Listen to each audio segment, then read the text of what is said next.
Queria, de pronto, não deixar de dizer da minha satisfação, da minha alegria em poder voltar a esta casa, a este auditório, e agora acompanhado do eminente presidente deste Tribunal de Contas do Estado do Rio de Janeiro, nosso eterno colega do TCU, e agora colega de decisões importantes na vida do controle externo no Brasil e aqui no Estado do Rio de Janeiro, eminente conselheiro Rodrigo Nascimento, a quem cumprimento e agradeço por esse convite honroso para estar mais uma vez com vocês aqui no Rio de Janeiro. Quero também cumprimentar ao eminente vice-presidente, conselheiro Márcio Pacheco, e em seu nome e em nome da conselheira Mariana Montebello William, não deixar de cumprimentar todos que fazem parte deste colegiado e dizer da minha satisfação em, neste momento, poder dar continuidade a este aprendizado que já começou há bastante tempo atrás, aqui exatamente quando fui designado como relator das Olimpíadas, e eu tenho certeza absoluta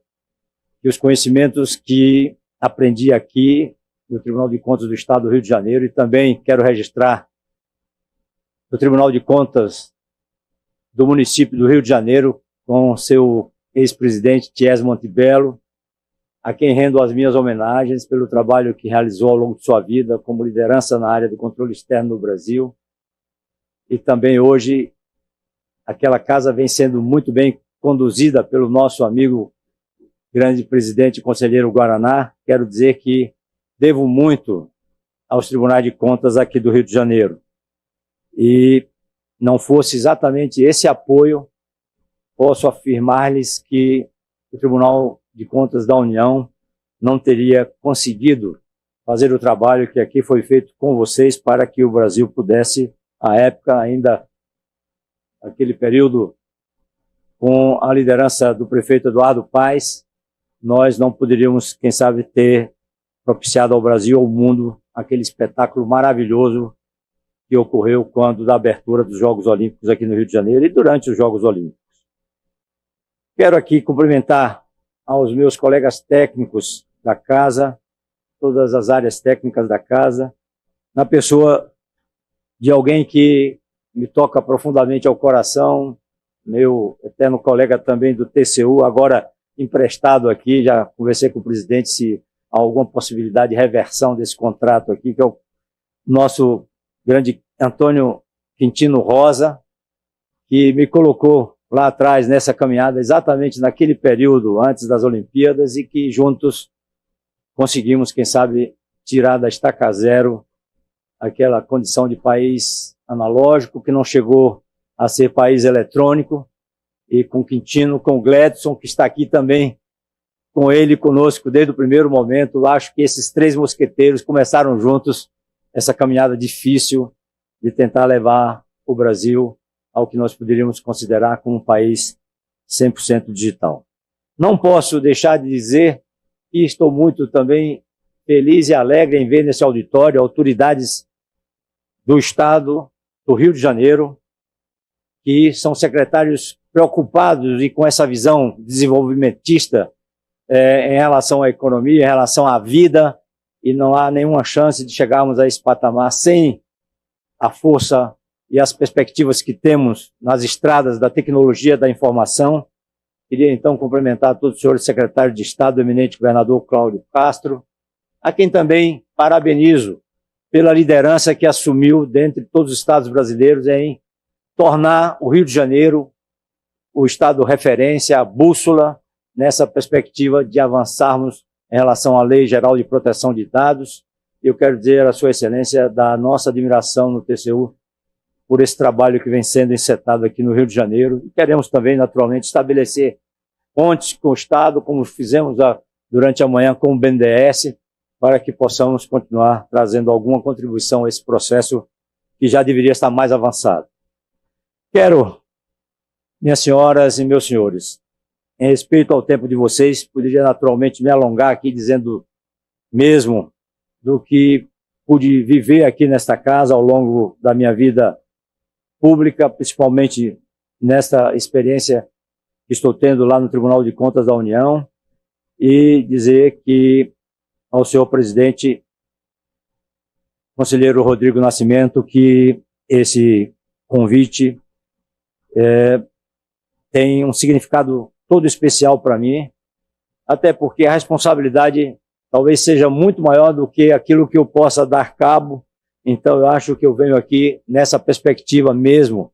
de uma troca de conhecimento sobre temas relevantes para a administração pública, e eu diria que vocês desempenham, na minha opinião, nos dias de hoje, no mundo inteiro, quem está atuando no controle externo sabe que cada gesto, que cada assertiva, que cada documento assinado corresponde, na minha visão, um fortalecimento enorme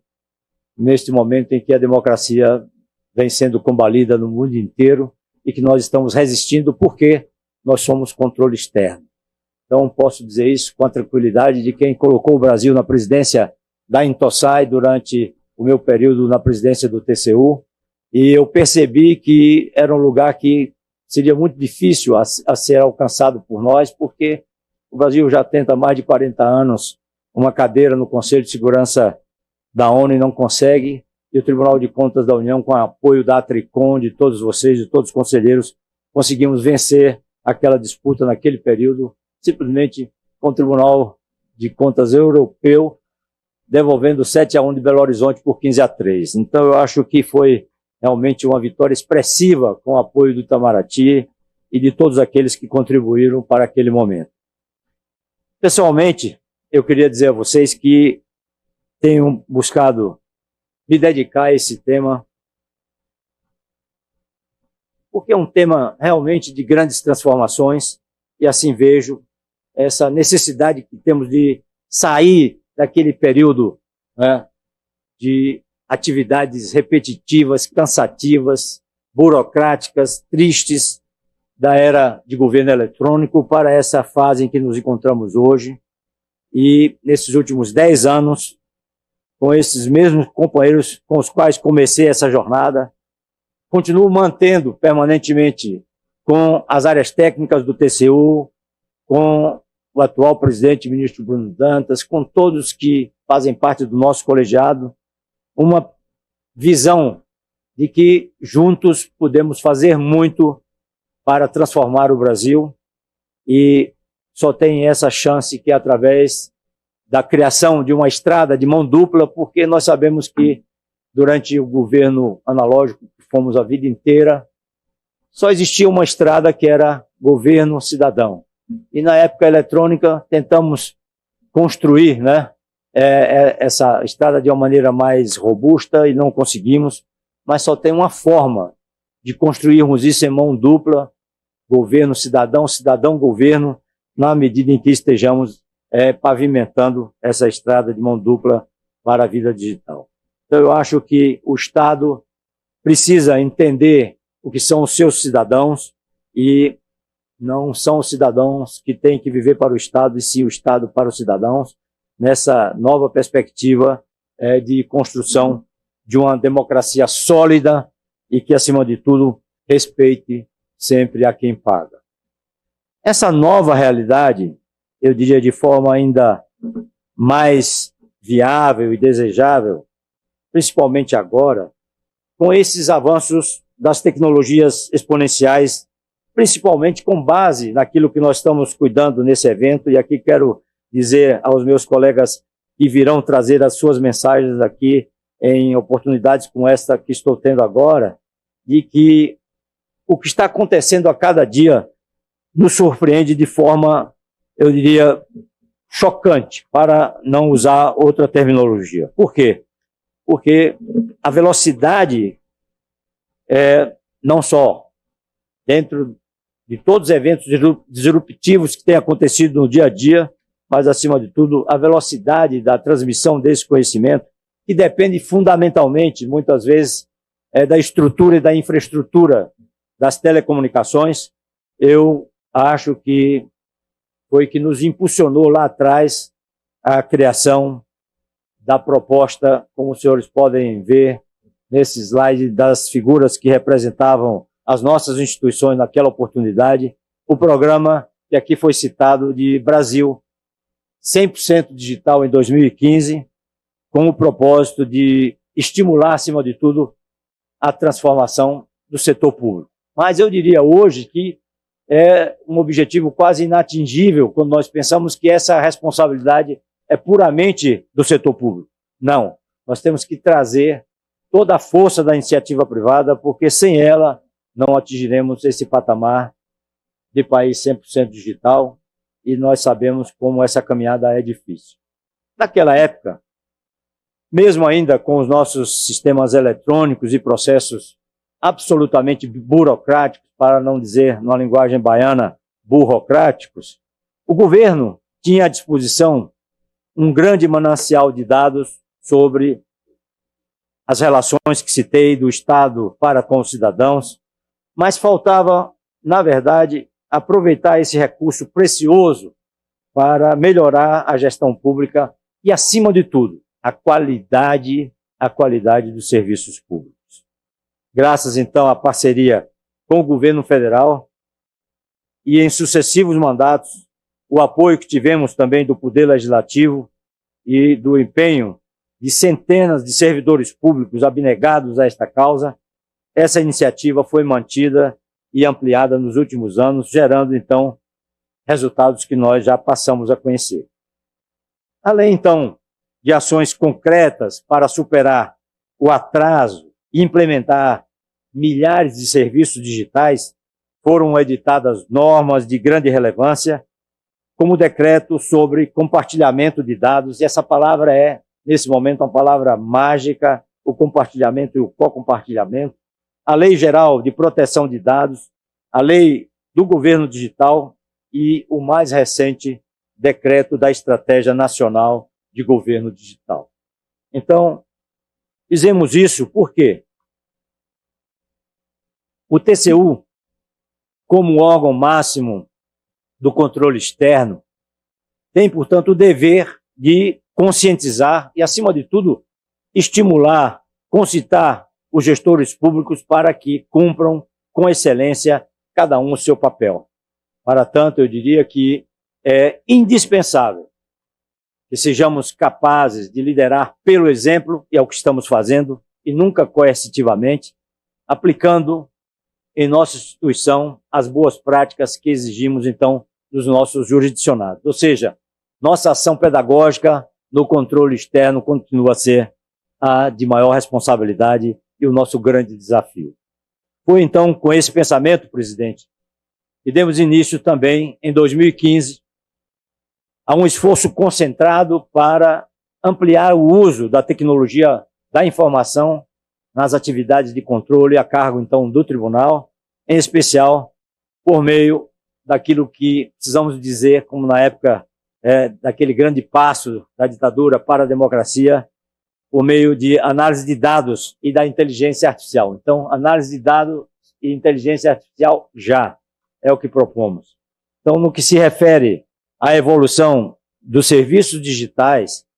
a primeira edição do ranking de maturidade em governo em relação àquilo que controlava o Banco Mundial, o GovTech do Banco Mundial, publicada em 2021, trouxe o Brasil em posição de destaque mundial, à frente até mesmo de nações mais desenvolvidas como Estados Unidos e Canadá. Desde então, estudos mais recentes do próprio Banco Mundial, da ONU e de outras organizações internacionais confirmaram a evolução que ocorreu em nosso país em relação à oferta de serviços por meio de canais digitais. E aqui lembro que participamos de vários eventos dentro e fora do país, a convite do Banco Mundial, aquela perspectiva de aproximação com os países vizinhos, como ocorreu com o Uruguai, quando lá estivemos a convite do Banco Mundial para tratarmos desse tema. Nos parecia que era um tema absolutamente avesso à vida do país naquela oportunidade, e temos que aqui registrar que o Uruguai avançou e avançou muito, talvez por ser um país homogêneo, pequeno, e com outras facilidades que não temos num país amplo e diverso como o Brasil, mas o Uruguai hoje já faz parte dentro desse ranking da ONU e do Banco Mundial, dos 7 países mais desenvolvidos nessa área, e não podemos esquecer do modelo que foi para nós e para todos os países, o modelo da Estônia. Então, por outro lado, como podemos então verificar em auditoria que realizamos pelo TCU naquela época, que tal avanço não necessariamente se traduzia em benefícios efetivos para o cidadão. Não adianta fazermos todo esse esforço numa perspectiva simples de que tem que ser com a tecnologia, pela tecnologia e para a tecnologia. Nós temos que entender e temos que fazer isso para os humanos. Em resumo, a ênfase, então, na digitalização do balcão de atendimento, facilitando a apresentação de documentos ou a solicitação de serviço, não estava sendo, então, acompanhada das melhorias necessárias nos processos internos dos órgãos, que continuavam isolados, com baixa integração e nenhuma eficiência. Então, retomando a analogia que fiz à época, era como se o governo estivesse reformando apenas a fachada do prédio, como podemos ver nesse slide, porém, mantendo em seu interior as mesmas instalações antigas, com problemas de toda ordem, no que apelidei, então, de burocracia ou burocracia 100% digital. Amigos, outro aspecto que consideramos como de grande importância nessa transição para um país digital, isso tudo vai muito além do que é divulgado normalmente, que é a oferta pura e simples de serviços digitais. Então, conforme o levantamento realizado pela ONU, a cada 2 anos, a evolução das nações depende de outros 2 fatores igualmente importantes considerados pela ONU, que infelizmente têm sido negligenciados no Brasil, que são a infraestrutura de acesso aos serviços e os investimentos em capacitação da população. E se aqui estivesse o professor Alexandre Schenkman, um brasileiro notável que está hoje na Universidade de Colômbia, ele diria que não há a menor chance de chegarmos ao patamar de interesse de todos, de mudanças grandes nesse país, a uma condição de país de economia produtiva, sem que melhoremos efetivamente toda a nossa infraestrutura. E hoje, como pilar número 1 dessa infraestrutura, está exatamente a área da tecnologia da informação, com a necessidade que temos de melhorar as nossas redes e tudo que compete para que usemos esta tecnologia, mesmo no momento em que se divulga a banda 5G, com condições de promover o desenvolvimento tecnológico, de facilitar a disrupção em todos os lugares do país, principalmente nas nossas escolas. Penso, então, que os números nesta tela resumem muito bem aquela disparidade que vivemos em relação a esses aspectos. Eu acho que é uma tabela muito simples, fácil de ser visualizada, porque se em 2022 alcançamos, então, a 14ª posição entre os países mais avançados na digitalização de serviços, mas estávamos, e aí precisamos registrar, estagnados na dimensão de capital humano,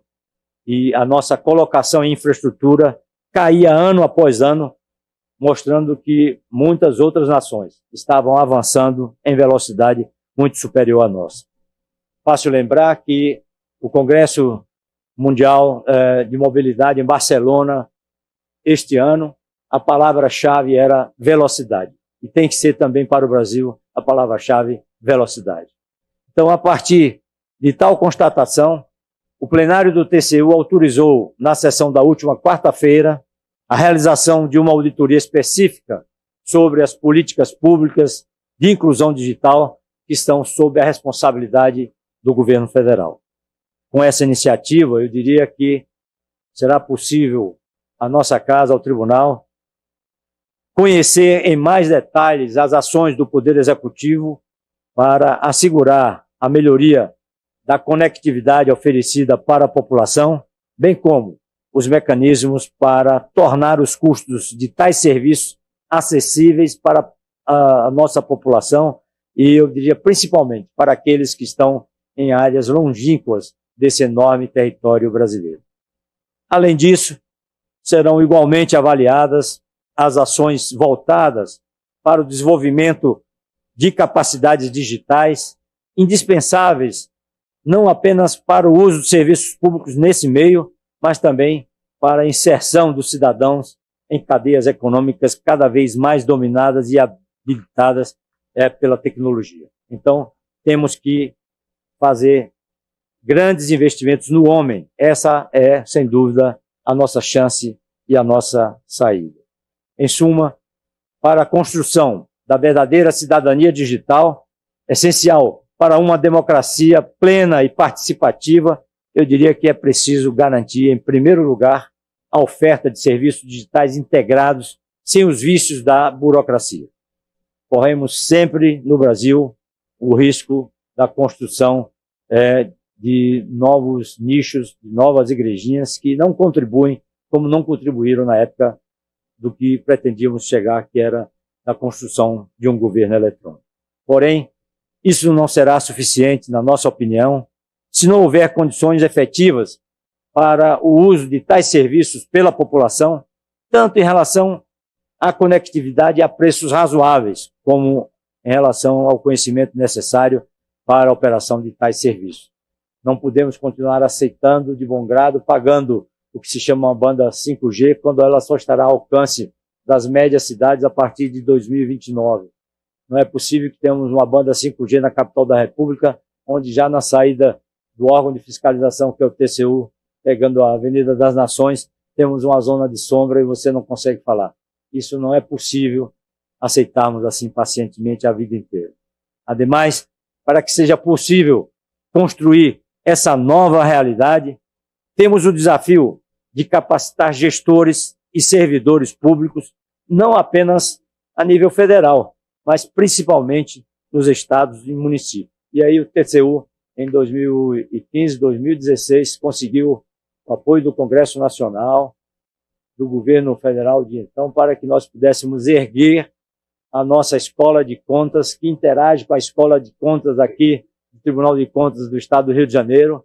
E aquela obra não é só para o TCU. Lá nós temos o primeiro laboratório em controle externo no mundo, que foi criado pelo TCU funcionando, e ele precisa ser ampliado e testado por vários segmentos da sociedade, por vários setores da nossa economia, para que possamos, de fato, construir ferramentas que venham alavancar o desenvolvimento que aqui estamos propondo. Então, eventos como esse, promovido agora pelo TCE do Rio de Janeiro, eu acho que oferecem uma contribuição importantíssima nesse sentido, e esse evento, presidente, merece todos os nossos elogios e o nosso reconhecimento e, acima de tudo, os nossos agradecimentos, porque eu sei que Vossa Excelência está trilhando, com a visão jovial e inteligente que tem, caminhos para que despertemos aqui o controle externo, assuma os seus mandatos constitucionais a nível nacional e também nos nossos estados, e que sejamos essa mola propulsora indispensável a uma vida econômica moderna e, acima de tudo, com uma perspectiva nova de diminuição das desigualdades regionais e, quem sabe, com uma minimização desses índices de pobreza que também consideramos insustentáveis. Então, o que nos leva, portanto, ao tema central deste seminário, como garantir, acima de tudo, a segurança das informações e a necessária proteção dos dados pessoais dos cidadãos. E essa é uma zona cinzenta que trago em minha memória desde os primeiros momentos da fase do Big Data, porque aqueles cientistas mais inteligentes já podiam prever esta possibilidade, essa necessidade de termos que avançar do ponto de vista do conhecimento para que essa zona não se perpetuasse. Então, eu acho que de todos os males que ainda vejo nesta estrada, exatamente essa coisa ainda não resolvida, mas muito tem sido investido, principalmente pelas Big Techs, só uma delas, que está lá no Vale do Silício, mais no norte, no oeste dos Estados Unidos, investe mais do que 5 bilhões de dólares em pesquisas nessa área por ano. Então, entendemos que estamos avançando, mas ainda não temos a solução desse problema, e principalmente diante de um cenário de transformações digitais tão intensas na administração pública e na vida cotidiana de cada um cidadão, que não podemos entender que esse é um assunto menor. Mas, por outro lado, aqui observo, com essa perspectiva que temos a partir do TCU, que os investimentos no Brasil nessa área ainda são muito frágeis. Poucas instituições entenderam a necessidade de cada um investir um pouco do seu orçamento nessa área, e aí concito a todos, iniciativa pública e privada, aqui não esperemos que a solução venha de fora para dentro, e que aqui, com a capacitação que nós temos, inclusive nesta casa de técnicos dedicados inteligentemente a essa área, possamos construir caminhos, ferramentas que venham minimizar esse risco que é de todos os dias. Então, em especial, eu queria dizer como fazer isso diante, então, de um cenário de tantas e várias deficiências conhecidas em termos, muitas vezes, nas empresas de pessoal e de capacitação de quadros, e diante dessa necessidade que têm os brasileiros de buscar novos postos de trabalho lá fora, onde serão certamente mais bem remunerados nessa área, mas eu acho que temos aqui essa responsabilidade com o nosso torrão, essa responsabilidade com a nossa gente. E se nós assim não procedermos, investindo mais e mais, qualificando e requalificando nossos quadros, mesmo com as restrições orçamentárias que temos e fiscais, eu acho que a tendência é que haja um agravamento dessa situação de elevados riscos para a sociedade. Tais questões, presidente, têm sido, então, tratadas a cada dia no âmbito da nossa casa, do TCU, por meio do que chamamos de uma estratégia de fiscalização em segurança da informação e privacidade de dados. Nós que somos no controle externo, depositórios de vários dados custodiados ou não ao longo dos anos, e que crescemos com a responsabilidade e a confiança também crescente que tivemos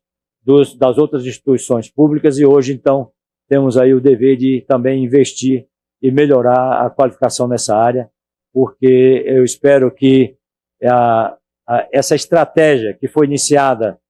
lá em 2018 possa, então, sofrer uma atualização a cada ano, e a última registro que foi feito em 2022. Então, essa estratégia, ela aqui, para quem não conhece os detalhes, é organizada em torno, então, de 4 eixos complementares, com foco em mapear e diagnosticar a situação das organizações públicas em relação a aspectos específicos ligados ao tema, acima de tudo, na perspectiva de induzir a adoção de boas práticas para este fim e acompanhar a implementação de planos de ação e outras melhorias nesse sentido. Meus amigos, a relevância do assunto e a necessidade de envolvimento do controle externo em relação a essa temática, eu diria que são condições inegáveis e vão, na minha opinião, muito além das questões jurídicas, técnicas e administrativas. Falhas, então, de segurança na gestão de serviços oferecidos no Brasil e também em relação, como citei há pouco, das informações custodiadas pelo Estado, elas podem trazer prejuízos irreparáveis a cidadãos e empresas. Em um cenário global de conflitos geopolíticos como agora, cada vez mais tecnológicos. Nós tivemos recentemente, representando o TCU, em missão ao Estado de Israel, 2 semanas antes do início desta triste guerra, e verificamos o quanto aquele país tem investido nessa área da tecnologia e quantos avanços também vinha conquistando até aqui, por conta, eu diria, desse compromisso da sua sociedade, do seu povo, com o desenvolvimento tecnológico. E cito apenas os exemplos que conheci no Instituto Weizmann, onde estão ali permanentemente, agora no momento, 8 ganhadores de prêmios Nobel, e também outras instituições que verificamos que estimulam o desenvolvimento de novas tecnologias, principalmente com base em startups, dando perspectiva de uma distribuição de oportunidades para toda a sociedade, como é o caso do Instituto Shimon Peres, lá em Israel. Então, acredito que um bom exemplo de tais prejuízos e de péssimo exemplo de segurança da informação foi o incidente ocorrido com os sistemas da área de saúde, em especial o Conect SUS, em dezembro de 2021. Graças, então, a falhas na operação e, sobretudo, nas práticas de gestão da segurança, milhões de brasileiros tiveram seus dados pessoais comprometidos e ficaram impossibilitados de comprovar a sua situação vacinal por mais de 30 dias em pleno período de festas de fim de ano e também em viagens de férias. Então, vemos da necessidade de lembrar que, ainda que esse não tenha sido um caso isolado, ainda que tenha sido talvez o de maior repercussão nacional, e infelizmente posso dizer, sem medo de errar, que é muito provável que tenhamos outros episódios similares em algum momento do presente ou mesmo no futuro. O motivo, então, de tamanha estranheza nossa é simples. O Brasil é o segundo maior alvo de ataques cibernéticos no mundo, atrás apenas dos Estados Unidos, e o setor público aparece em estudos de empresas especializadas como o primeiro ou segundo mais visado por hackers, especialmente quando se fala em ações que visam a interrupção de serviços ou o roubo de dados pessoais. Vale registrar o esforço do governo federal, que já anunciou estar finalizando o projeto da Política Nacional de Segurança Cibernética a ser submetido à apreciação do Congresso Nacional. Quanto, então, à proposta contida nesse projeto para a criação de uma agência reguladora específica para o tema, deixo os meus comentários para logo mais, então, ao final desta fala. No que se refere, então, à proteção de dados pessoais, a situação é igualmente preocupante, conforme evidenciou a auditoria realizada pelo TCU em 2021. Naquela ocasião, apenas 20% das 382 instituições públicas federais pesquisadas informaram ter seus procedimentos e controles com nível razoável de aderência à LGPD, enquanto apenas 3% tinham atingido níveis avançados de conformidade com a lei. Então, estamos trazendo para o debate, para este evento, a nossa experiência dentro do TCU. Em outras palavras, a privacidade de dados pessoais dos cidadãos estava sob risco em 3 de cada 4 instituições públicas federais que nós examinamos. Então, não é difícil supor que situação similar, se não pior, estivesse, então, presente nos órgãos das esferas estadual e municipal em nosso país. E aí deixamos a pergunta para que possamos somar esforços em auditorias coordenadas, talvez. Então, é importante ressaltar, por outro lado, que a legislação brasileira, embora pertinente e necessária, foi fortemente inspirada na GDPR europeia, o que levou à introdução de dispositivos que refletiam a cultura dos países daquele continente, nem sempre aderentes à nossa realidade brasileira. Portanto, além dos desafios técnicos, a implementação da LGPD passou também e ainda passa pela interpretação e adequação da norma ao contexto, então, do setor público brasileiro. Exemplo disso foi a discussão em torno do mecanismo de login único e do cadastro base do cidadão, elementos centrais da plataforma que nós hoje utilizamos e conhecemos como GovBR. Foram necessários 3 anos após a promulgação da lei para que a Suprema Corte finalmente estabelecesse diretrizes claras para a aplicação da LGPD nesse contexto, viabilizando a adequação do decreto sobre o compartilhamento de dados e a consequente incorporação de funcionalidades na plataforma para cumprir as exigências legais. Ainda em relação ao tema central deste seminário, eu diria que merece registro e elogios a iniciativa recente da Secretaria de Governo Digital do Ministério da Gestão e Inovação, que formalizou o programa estruturado para fomentar a adoção de práticas e controles voltados para a privacidade e segurança da informação no âmbito, então, das instituições federais.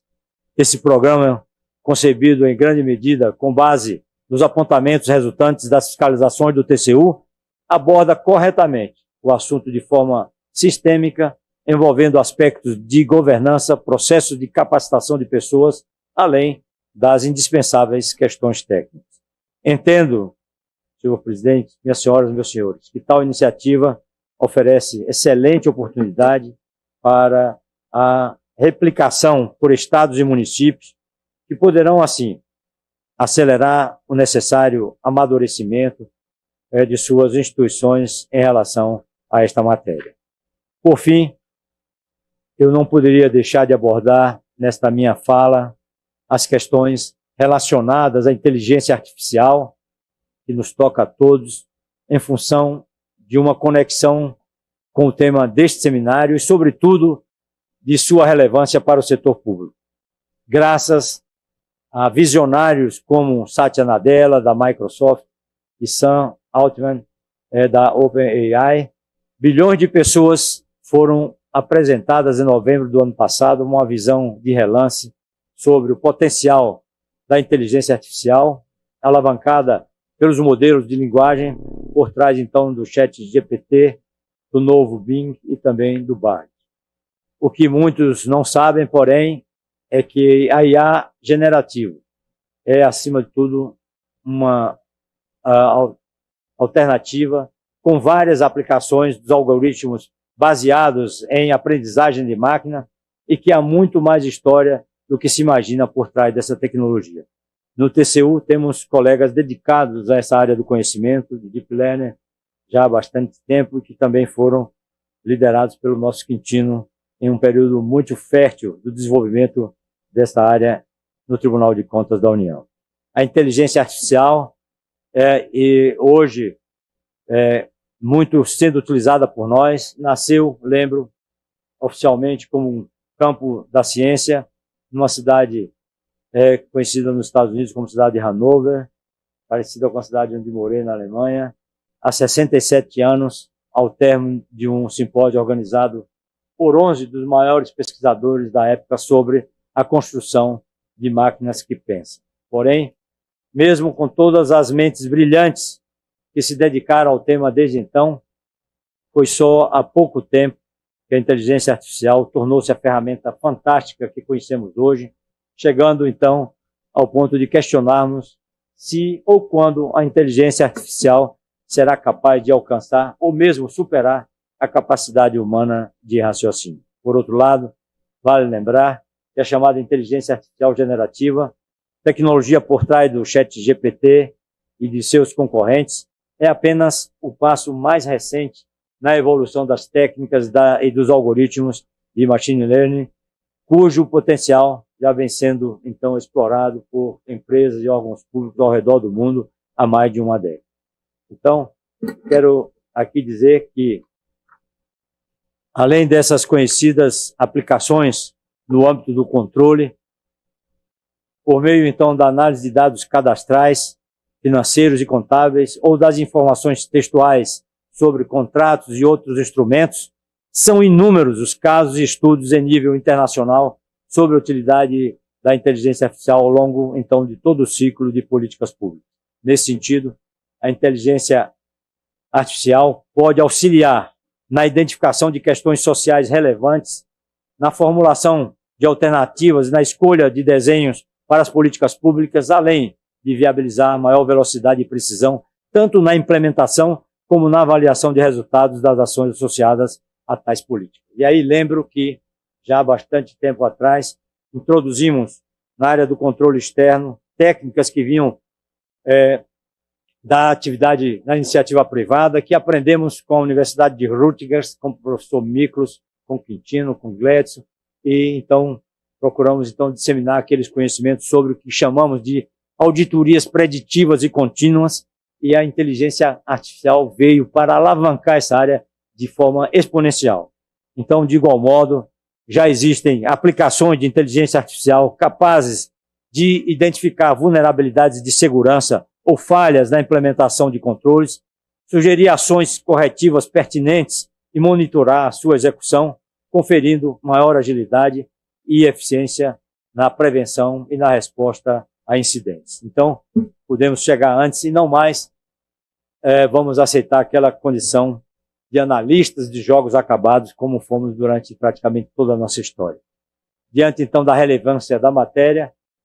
o TCU realizou auditoria em 2021 com o objetivo de avaliar o uso dessa tecnologia, em especial nos algoritmos de machine learning, e dentre as 261 organizações federais pesquisadas, apenas 9 utilizavam efetivamente a inteligência artificial como ferramenta para agregar valor a seus processos, enquanto outras 66, como podem ver nesse slide, encontravam-se em estágios intermediários e com a realização de provas de conceito ou mesmo de projetos iniciais com a tecnologia. Passados, então, 2 anos desde a realização desse levantamento, espera-se que, pelo menos, parte dessas organizações tenham alcançado resultados capazes de agregar valor à gestão e aos serviços públicos, enquanto outras que se encontravam em níveis iniciais tenham já iniciado seus primeiros projetos. Então, por sua vez, a inteligência artificial generativa, eu diria que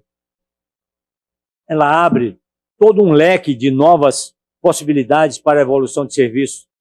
e da própria gestão da máquina pública. Então, como bem sintetiza o professor Fábio Xavier, CIO do TCE São Paulo e secretário executivo do Comitê de Tecnologia de Segurança da Informação do Instituto Rui Barbosa, que começou conosco também lá atrás discutindo esses aspectos, as aplicações potenciais vão da melhoria da experiência do cidadão no trato com o Estado até o aumento da produtividade de servidores públicos do desempenho de suas atribuições. Por outro lado, é necessário lembrar que, como qualquer nova tecnologia, é imprescindível contar com equipes técnicas capacitadas e, acima de tudo, diretrizes claras sobre tipos de uso aceitáveis e a fim, então, de se evitar riscos que possam, então, comprometer tanto as informações quanto a própria imagem das instituições. E nós temos um problema cultural a vencer, que é a questão da credibilidade dos números no Brasil. E aqui, meu caro presidente Rodrigo, a sua ação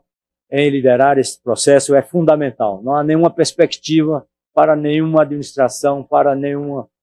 instituição pública, ou mesmo para qualquer setor da área privada, que esse processo se desenvolva com a velocidade que nós precisamos e queremos, sem o que Vossa Excelência está fazendo hoje. Liderar o processo. É isso que precisamos, liderar o processo nas nossas instituições. Nesse sentido, registro aqui que o Tribunal de Contas da União lançou em outubro a 3ª versão do Chat TCU, resultado do trabalho intensivo dos integrantes do Núcleo de Inteligência Artificial da nossa Secretaria de Tecnologia de Evolução Digital, agora lá no TCU, mais uma vez, depois do que tinha a liderança do nosso Rainério Rodrigues, e conosco também vem trilhando essa estrada há bastante tempo, com experiência extraordinária de vida dentro e fora da nossa instituição, e uma pessoa que acredita como nós de que é a nossa saída. Não temos nenhuma estrada melhor do que essa a enfrentar, porque essa é a estrada que virá nos retirar dessa situação de atraso. Então, essa versão que foi lançada, usando a inteligência artificial generativa, que no modelo do ChatGPT-4 e da OpenAI, de forma integrada, principalmente as nossas bases de dados e processos, e de jurisprudência que nós temos que obedecê-la, o que permite que auditores solicitem, por exemplo, que o Chat TCU analise uma peça processual para identificar as questões legais envolvidas e, em seguida, forneça um resumo da jurisprudência da Corte sobre tais questões. Lembro aqui que já desde aquela época o TCU tem desenvolvido outras ferramentas como Alice, Sofia e um painel de gerenciamento de controle, que são ferramentas que podem ser testadas, utilizadas e, acima de tudo, customizadas. Não há nenhuma ferramenta na área de tecnologia da informação que possa trazer vantagens ou acelerar processos se ela não for aperfeiçoada pelo uso. E é isso que eu venho aqui hoje dizer a vocês com esse meu sentimento, essa experiência nesse caminho, de que vocês precisam fazer uso mais e mais intensivamente dessas ferramentas já à disposição, e nós estamos dispostos a estabelecer e ampliar esses laços novos em relação à inteligência artificial. Ressalto, porém, que todo esse processamento é feito de forma privativa, sem que os dados do tribunal, de nossos jurisdicionados, sejam submetidos ao ChatGPT ou a qualquer outra ferramenta de inteligência artificial generativa de acesso público. Então, é esse cuidado, esse respeito que continuamos nutrindo, mantendo em relação aos cidadãos brasileiros. E outro aspecto abordado na auditoria do tribunal sobre a inteligência artificial foi o desenvolvimento da Estratégia Brasileira de Inteligência Artificial da EBIA, elaborada sob a coordenação do Ministério da Ciência, Tecnologia e Inovação. Conforme exibido no slide aqui, encontramos sérios problemas na formulação dessa estratégia, que colocava em risco o alcance do objetivo de orientar o desenvolvimento da tecnologia no país, tendo como um de seus eixos exatamente a aplicação no poder público, além de outros relacionados à educação e à aplicação nos setores produtivos.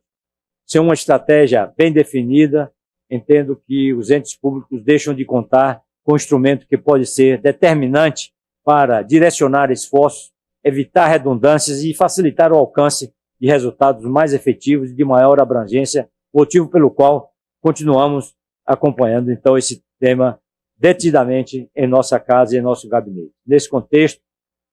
eu diria que causa especial preocupação o dispositivo inserido nas normas sobre compartilhamento de dados por força das alterações promovidas pelo decreto recente, decreto 11.266 de 2022. Ainda que a exigência de consentimento prévio dos titulares dos dados pessoais tenha sido tema central da controvérsia analisada pelo STF, entendo ser necessário estabelecer as condições sob as quais tal exigência possa ser dispensada nos casos em que o cruzamento de dados se destine, então, a viabilizar, como vimos, o uso da inteligência artificial para a identificação de problemas sociais relevantes e para a formulação de políticas públicas mais eficazes para a solução de tais problemas. Então, vou aqui já me direcionando para o final. Eu diria que esse é apenas um exemplo da complexidade envolvida na regulação da inteligência artificial, tema atualmente em debate no mundo inteiro por onde tem passado, com a mesma intensidade como estamos fazendo hoje aqui nesta casa de exemplos para o controle externo. Então, eu acho que essa complexidade da regulação da inteligência artificial merece a atenção de todos e em função do que sabemos de implicações de natureza ética, social, econômica e trabalhista, então, em relação à tecnologia. No contexto brasileiro, a matéria passou a ser discutida no Congresso Nacional no âmbito do projeto de lei apresentado pelo eminente senador, presidente do Congresso Nacional e do Senado, senador Rodrigo Pacheco, baseado em relatório da Comissão de Juristas instituída pelo Senado em 2022. Então, além disso, complementando então a opinião expressada pelo professor Silvio Meira, em evento recente, ele que é muito dedicado ao setor, não apenas conhecemos pouco sobre essa tecnologia, como também sabemos que ela evolui de forma vertiginosa e a cada segundo. Antes, então, de encerrar, não posso deixar de registrar minhas preocupações com um ponto que considero comum a todas as questões que tratei até aqui: segurança da informação, privacidade de dados pessoais e inteligência artificial. Trata-se, em resumo, do novo modismo nacional em torno da criação de agências reguladoras. Elas são indispensáveis, considero, a uma boa gestão pública, mas não podemos estar criando a cada momento uma agência. Após, então, a transformação da ANPD em autarquia especial dessa natureza, há um ano, eu diria que vimos uma proliferação de propostas de igual teor, inclusive para a criação de uma Agência Nacional de Segurança Cibernética e talvez outra dedicada à inteligência artificial. É inegável que o regime de autonomia administrativa e financeira confere maior estabilidade e, acima de tudo, poderes relevantes para as agências reguladoras, mas entendo que podemos estar caminhando para aquilo que considero um verdadeiro apagão dos teclados.